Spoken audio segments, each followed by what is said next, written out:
Hi friends, welcome to the world's biggest reality show Bigg Boss season 8. ఈరోజు big boss షోలో ఏం జరిగిందో తెలుసుకోవాలనుకుంటున్నారా? అయితే ఈ వీడియో మీకోసమే.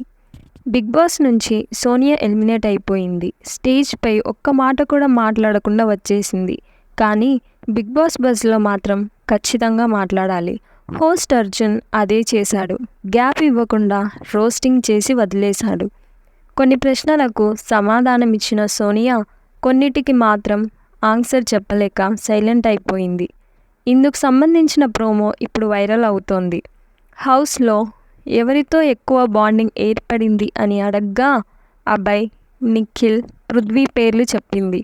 నిఖిల్కి నీపై ఎలాంటి ఫీలింగ్ ఉందని అడగ్గా మా అన్నలాగా అన్ని విషయాలు షేర్ చేసుకుంటాడని సోనియా చెప్పింది.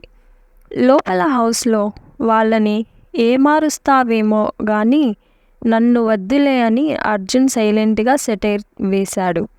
పృథ్వీకి కోపమే మైనస్ అని తెలిసినా వాడిని మీరు ఓ ఆయుధంలా ఉపయోగించుకున్నారని మేము అంటున్నామని, అలానే ముందుండి ఆట పట్టిస్తున్నారని మీరు అనుకుంటున్నారు కానీ వెనకుండి ఆట నడిపిస్తున్నారని ఆడియన్స్కి తెలుసులే అని సోనియా బాగోతాలని అర్జున్ బయటపెట్టాడు. చేయాల్సిందంతా చేసేసి నాకేం తెలియదన్నట్లు కూర్చుంటారు, కపట నాటక సూత్రధారి అని సోనియాకి కొత్త పేరు పెట్టాడు. ఆడపులి అని సోనియా తనకు తానే అనుకోవడం పైన కూడా అర్జున్ కౌంటర్ వేశాడు. ఆడపులి అంటే ముందుకొచ్చి ఆడుతుంది, పిల్లిలా వెనుకుండదని అన్నాడు. ఇక నిఖిల్, పృథ్వీ గురించి అర్జున్ మాట్లాడుతూ వాళ్ళు బాధితులు, మీరు బాధ పెట్టినోళ్ళు కాబట్టి ముందు మీరు బయటకు వచ్చేశారు అని అన్నాడు. దీంతో కోపం వచ్చినా సరే సోనియా ఆపుకుంది.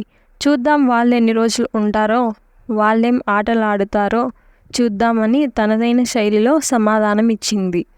ఇలా హౌస్లో శివంగిలా చెలరేగిపోయింది కానీ ఇంటర్వ్యూలో మాత్రం పిల్లిలా అర్జున్ ప్రశ్నలకు సరైన సమాధానాలు చెప్పలేక సౌండ్ చేయలేకపోయింది. మిగతా వాటి సంగతేమో కానీ నిఖిల్ తనకు అన్నయ్య లాంటోడు అని సోనియా చెప్పడం మాత్రం విడ్డూరంగా అనిపించింది. ఇది అండి ఇవాళ జరిగిన మన Bigg Boss show. Next video కోసం మా ఛానల్ని ఫాలో అవ్వండి. Thanks for watching and please share and subscribe.